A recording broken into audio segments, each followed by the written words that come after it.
यार class 11th में चले गए, लेकिन अभी भी समझ रहा नहीं है कि आखिर हमारे साथ हो क्या रहा है। ठीक है, जैसे कि फॉर एग्जांपल अगर आप ट्यूशन्स में जा रहे हो, एकेडमिक्स कर रहे हो, लेकिन आपको स्टिल आपने फिगर आउट नहीं किया है कि हम आखिर बने हैं तो बने किस चीज़ के लिए है। जैसे कि फॉर एग्जांपल यार देखो, जब मैं मेरे 11th स्टैंडर्ड में प्रवेश ले रहा था, जब मैं मेरे 11th स्टैंडर्ड में अंदर जा चुका था, प्रवेश कर चुका था, तो उस टाइम पे दिमाग में बहुत सारी चीज़ें मेरे दिमाग में चल रही थी कि यार अजय मतलब क्या क्या चीज़ें होने वाली है। क्योंकि मेरे को कॉलेज बोल के जो टर्म था, एक बॉलीवुड में एक टर्म हो गया था कि कॉलेजेस मतलब कि एकदम रिच लाइफ, राइट। फिर जाएंगे, बाइक से जाएंगे, आएंगे, खाएंगे पिएंगे, मौज करेंगे, राइट। ये सभी चीज़ें दिमाग में थी एंड आई वॉज लाइक कि क्या मैं कभी वो कूल गाय या फिर कूल गाय कभी बन सकता हूँ। बहुत सारे स्टूडेंट्स अभी वही पर्टिकुलर ट्रैप में फंसे होंगे, उनको अभी भी समझ रहा नहीं होगा कि यार आखिर मतलब हम 11th में आए हैं तो हमारा आखिरकार सबसे बड़ा उद्देश्य क्या चाहिए। जाहिर सी बात है स्टूडेंट्स, दिमाग में बहुत सारी चीज़ें चलती है, रैंडम थॉट्स चलते हैं। हम जब इंस्टाग्राम खोलते हैं तो हमारे दोस्त लोग कहीं इंजॉय करते रहते हैं, या फिर हम स्नैप देखते हैं तो कहीं वो और कुछ चीज़ें कर रहे होते हैं, और हम घर पे बैठे बैठे उनके स्नैप्स, उनके इंस्टाग्राम पे रील्स या फिर उनके स्टोरीज़ वगैरह देख देख के खुद को कोस रहे होते हैं कि भाई 11th पे आ गया, अभी हम बड़े हो गए। But still there are some of the things जो कि मुझे अभी भी विच इज़ मेरे मन के हिसाब से नहीं हो रहा है। और आपने जो 10th में सोचा था कि 11th में मेरे साथ वो चीज़ें होगी, वो चीज़ें अभी आपके साथ नहीं हो रही है, तो उसके वजह से तो और ही ज़्यादा आपको अभी खुद पे डाउट फील आने लग चुका है।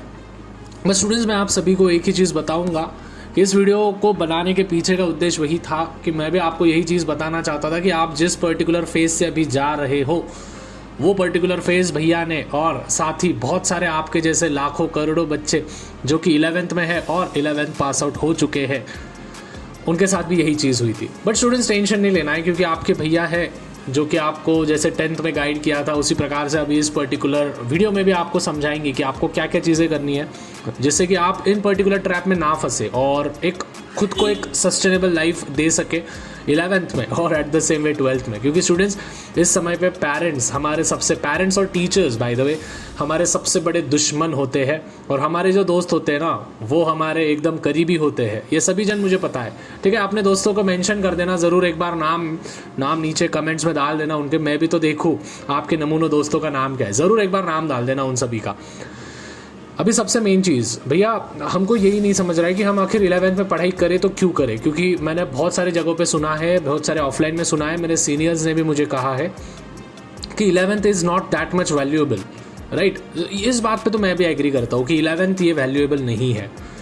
लेकिन अगर आप पढ़ाई के बारे में बात करोगे स्टूडेंट्स, तो ये आपका एक बिल्डिंग ब्लॉक होने वाला है for your 12th standard, right. जैसे कि स्टूडेंट्स अगर हम CET का पोर्शन ले ले तो 20% 11th का है। अगर हम JEE का ले ले या फिर नीट का ले ले तो उसमें भी 11th का बहुत सारा पोर्शन 12th में आपको आता है, जो कि अगर 11th में बेस पक्का हो गया तो फिर आप 12th में फोड़ सकते हो, नहीं तो नहीं होने वाला है। सो एक सिंपल सा है स्टूडेंट्स कि आपको अगर मैं बोलूँ तो 20% आपको 11th पे ध्यान देना है और 80% आपको 12th पे ध्यान देना है, ठीक है। बस इतनी सी बात मेरी ध्यान में रख लेना। उसके बाद स्टूडेंट्स आपके जो भी ड्रीम्स है, जो भी गोल्स है, जो भी आप अचीव करना चाहते हो, ठीक है, मेजॉरिटी ऑफ द स्टूडेंट्स यही होंगे कि भैया हमको ये चीज़ें करनी है, हमको वो चीज़ें करनी है, हमको पूरी दुनिया घूमनी है। सभी के थॉट्स, सभी के ड्रीम्स, सभी के गोल्स एक दूसरे से रिलेटेड होती है। बट सबसे पहली चीज़ है कि क्या आप यहाँ पे स्टेबल हो, यहाँ पे इन द सेंस कि क्या आप आपके माइंड के साथ स्टेबल हो, क्या आप आपके माइंड को कंट्रोल कर पाते हो। जी हाँ स्टूडेंट्स, ये सबसे बड़ा क्वेश्चन होने वाला है कि क्या आप आपके माइंड को कंट्रोल कर पाते हो। अभी आप बोलोगे भैया माइंड को कंट्रोल करना मतलब क्या।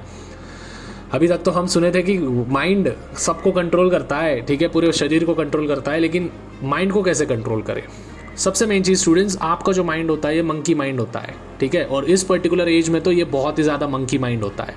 मतलब कि स्टूडेंट्स एक पर्टिकुलर पेड़ से जैसे दूसरे पर्टिकुलर पेड़ पे मंकी जंप करते हैं, उसी प्रकार से आपका दिमाग भी, आपके दिमाग के अंदर जो भी थॉट्स है वो भी जंप करते हैं। सपोज फॉर एग्जांपल, एक एग्जांपल लेता हूँ मैं। XY स्टूडेंट एक पर्टिकुलर AB इंस्टीट्यूशन में जाके कोचिंग करता है, लेकिन उसका जो दोस्त है वो कहीं अलग कोचिंग में जाता है और वहाँ पे पढ़ाई कर रहा है, तो इसके दिमाग में थॉट आने ही वाले हैं, अगर इसके पास लीडरशिप क्वालिटीज़ नहीं होंगे तो, कि यार वहाँ पे और अच्छा पढ़ा रहा है, मैं उधर जाके देखता हूँ, और वो ये पर्टिकुलर कोचिंग छोड़ देगा और फिर वो दूसरी तरफ चले जाएगा।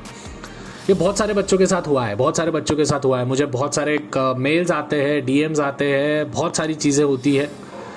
लेकिन वही चीज़ है स्टूडेंट्स कि मैं आप सभी को यही चीज़ बताना चाहूँगा कि इसमें आपको फ्रस्ट्रेट नहीं होना है, इसमें आपको फंस के नहीं रहना है।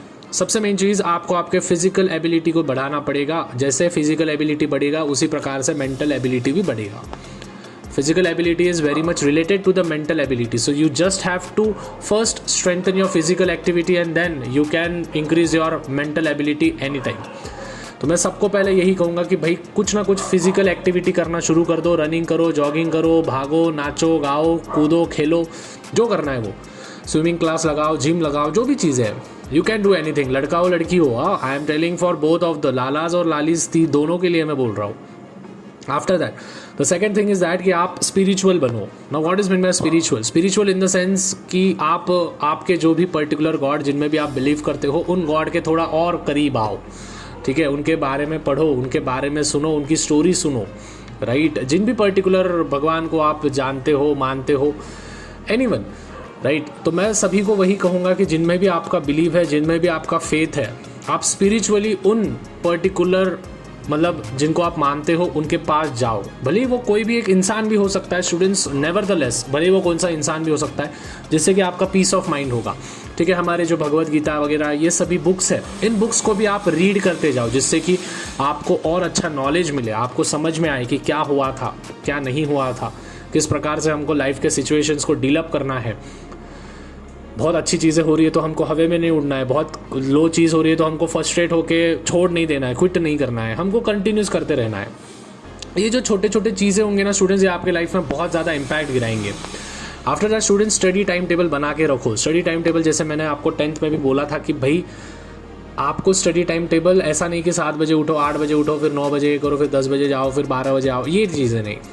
Study time table in the sense कि सेल्फ स्टडी करने के लिए, जी हाँ स्टूडेंट्स, सेल्फ स्टडी करने के लिए आपको दिन में से 2 घंटे निकालने हैं। सेल्फ स्टडी कैसे करोगे? जो भी आपके पर्टिकुलर कोचिंग इंस्टीट्यूट में सिखा रहे हैं या फिर भैया जो भी लाइव क्लासेस ले रहे हैं, वैसे मैंने लाइव क्लासेस शुरू कर दी है 11th स्टैंडर्ड की अनअकैडमी एमएच बोर्ड स्कॉलर्स पे, तो लिंक डिस्क्रिप्शन में जाके एक बार चेक कर लेना, जिससे कि आपको फ्री ऑफ कॉस्ट लेक्चर्स मिलेंगे। तो जैसे ही भैया ने पढ़ा दिया या फिर बाकी के टीचर्स आप जहाँ पे भी ऑफलाइन वगैरह पढ़ा रहे हो, जहाँ पे भी आप टीच कर रहे हो, मतलब टीच इन द सेंस कि आप पढ़ रहे हो उनसे, लर्न कर रहे हो उनसे, तो घर पे आने के बाद उसको एक बार पढ़ो, शांत दिमाग से पढ़ो और क्या समझ में आया वो देखो। जो आपको नहीं समझ में आ रहा है वो अगले दिन जाके डाउट्स पूछो, क्योंकि डाउट क्लियर होना बहुत नेसेसरी होता है। बच्चे क्या करते हैं, बहुत सारे बच्चे होते हैं और वो डाउट क्लियर ही नहीं करते हैं। तो मैं तो सभी को यही कहता हूँ कि बड़े बड़े कोचिंग क्लासेस में जाने से अच्छा है, अगर आप ऑफलाइन में जा रहे हो तो इंडिविजुअल कोचिंग पे जाओ। Individual in the sense chemistry अलग, फिजिक्स अलग, मैथ्स अलग, ऐसे कोचिंग्स पे आप जाओगे तो उससे आपका ज़्यादा फायदा होगा एज़ कम्पेयर टू एक ही जगह पे सभी चीज़ें हो रही है। हाँ, इस पर अलग अलग लोगों का अलग अलग पर्सपेक्टिव हो सकता है। मैं भी एक कोचिंग क्लासेस चलाता हूँ, लेकिन मेरे पर्टिकुलर कोचिंग क्लासेस में लिमिटेड सीट्स है, 30 के ऊपर मैं नहीं भरता हूँ for the 11th and 12th standard. तो वो चीज़ें ध्यान में रखनी है स्टूडेंट्स कि आपको क्वालिटी और क्वांटिटी दोनों मेंटेन करनी है। बहुत सारे लोग बोलते हुए सुने होंगे आपने कि क्वालिटी मैटर करता है, क्वांटिटी नहीं। This is not the wrong, this is wrong. आपको दोनों चीज़ें साथ में करनी पड़ेगी, विच इज़ क्वालिटी भी और क्वांटिटी भी। अगर ये दोनों का साथ रहा ना, आसमान छू लोगे आप, ठीक है।